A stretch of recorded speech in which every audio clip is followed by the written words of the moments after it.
Courageous. The number one reason people don't enjoy the benefits of an amazing partnership with their horse is fear. If you're afraid, you're not alone. Most of us feel fear when we're around or on certain horses. Remember, courage is feeling fear and taking action anyway.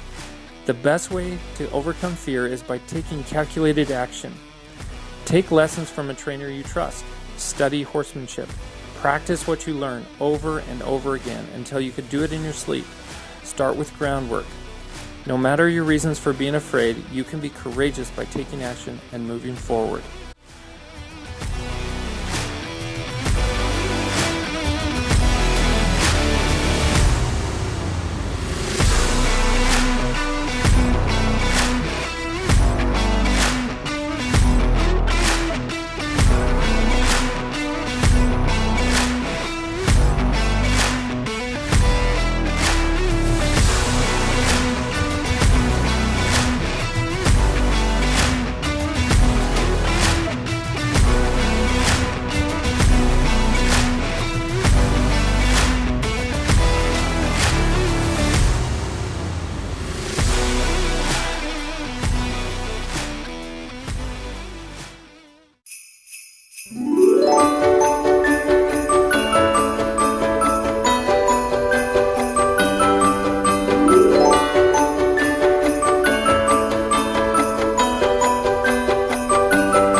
Lead beside is an exercise where I'm asking the horse to walk around me and I'm going with him. I'm staying parallel with him and I'm going to keep his front legs and my feet basically together, and he should stay about 4 feet away from me, so the length of my stick, more or less like this, and I'm going to be walking in a circle like this. So he should walk the speed and the direction that I want him to.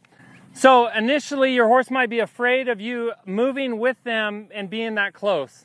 They might be afraid of that, or they might get too close to you, or they might be resistant to go forward. But we're going to work on all of those issues. And I want to start with Mo because he's kind of a sensitive guy and doesn't really like groundwork. So I'm going to hold the lead rope the same way I hold the lead rope when I'm asking them to lunge. In fact, I want about the same distance. So I have that 4 foot length. I'm holding the lead rope. My palm down. Now I go into a neutral position with my thumb up, right? I'm ready. Back him up. Point. There he goes. Okay, now when he starts to go, don't let your lead rope slide through your hand. Hold it at that 4 feet. Now see how he got nervous about my stick? Take your stick up to the withers. If he stops, point. Now, if a horse won't go forward, what I like to do is I point and I swing my stick, and I might tap him in the rib cage or tap him on the butt, just depending on kind of where's the easiest place to reach. Right here I can reach his ribs, right? So I'm going to point, tap until he goes. Then I go to neutral. Neutral is stick is on the withers and my lead hand is in my neutral position. Elbow to the side, bend at 90 degrees, thumb up. Typically when I ask him to speed up, if he's in a good position, I'm going to point, cluck, wave my stick, and then I'm going to tap the top of his butt. That's where I like to speed him up. But if we're out of position and I'm way out here, I might tap him in the ribs. Here, but if he's in good position, point and tap on the butt if I need to. But the tap on the butt is the fourth cue, because you got point, cluck, swing, and then tap, right? And then obviously you start light and then tap harder until he responds. Right there. Now, ultimately, you want your horse at least trotting around, and I'd like today to get most of us to do this, trotting around like this, nice and fluidly. So, stick is up here. Now, we're going to do desensitizing during this exercise in later clinics, but right now the key is I want them trotting around me at the same speed, not slowing down, not speeding up, not trying to get away from me. Now you might find stiffness in the neck through the halter and lead rope. So if you do, just hold tight or bump a little bit on that halter. Now if you get dizzy, look out, look across your horse out there where it's not moving as much. If you stare down by their legs, you're going to get dizzy and fall over here. Now when you change directions, you're not gonna change your lead hand at all. All you do is just step towards his hip and bring your stick up over the top. So you yield the hindquarters. As soon as you yield the hindquarters, you're facing this direction. He should be facing your shoulder on your lead hand side. So he's facing your shoulder and you're facing this way. It's a 90-degree angle from him to me, right?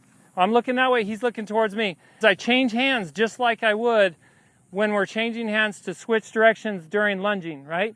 So, but this is harder because here, changing hands is one thing. Here, it's a little harder because your angle is different. So you'll have to just be confident about how you put your hands on the rope, because here it's the same way. You just have to be a little more torsionist to get around that rope, okay? Then you're going to put the stick in his hand, reach over the top, and I'm doing this while I'm walking. I'm walking this direction. I'm going to switch hands. Now I'm going to point in the direction I'm walking, bring my stick up. He should go out and around me, and as soon as he does, I step around the lead rope. So here he's only, there he goes. Wait till he starts to go forward and then go to my neutral position. So I'm going to go back and forth, right to left a few times and show you how I would do it with this horse that's never done it before. So he's nervous about my stick up there and a little sensitive to it being tapped on the ribs. Just keep going with him. Look for fluidity of movement. Is he moving smoothly, consistently, the same speed? Once I kind of get that, I'm going to keep going around in circle until I get it. Unless he's really blowing up and trying to get away from me, then I might change directions. But watch my feet. They did not change. I kept moving my feet. So now I'm going the other direction. Now watch, I'm going to yield. Now I'm facing you. Switch, point towards you. So he comes around, step over my rope, go to my neutral position, and start my new circle. Now, when you guys are practicing this for today, I want you to yield the hindquarters and pay attention to where you're facing once you've yielded the hindquarters. I don't want you to yield the hindquarters and face him. I want you to yield the hindquarters, and wherever you started to yield him, that's where you should be facing, okay? This is a confusing part of this exercise.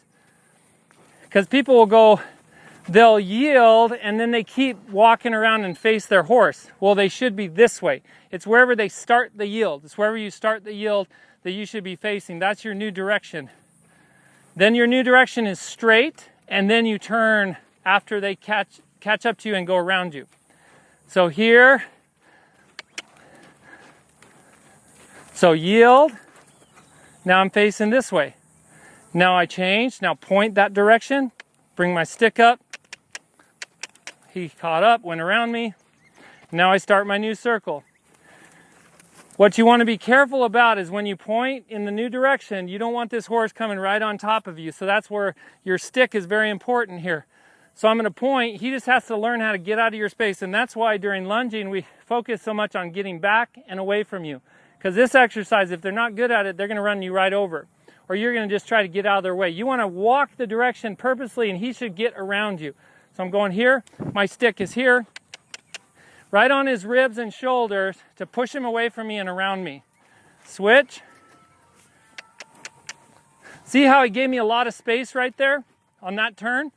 So switch. Watch the space. I had to tap him there to give me some. I always stay, whatever I'm trying to work on, like if he's not going smoothly forward, I'm just going to keep doing that until he starts to. Now yield. Step over my rope. Now when I step over my rope, watch my lead hand. Here, I point. Now if he backs up like that, go with him. Just go with him. Remember, you ask and you keep asking until you get it. And now walk around my rope. I wasn't able to show you my hand position on the rope. So yield, point. Now watch my left hand, my lead hand. I drop it down to walk around the rope. If you have it up here, it's harder to get around your rope. So yield. Now this is my lead hand. He goes, now drop down and step over my rope. Yield, point, drop down, step around my rope, and he's starting to get it. He's starting to figure it out.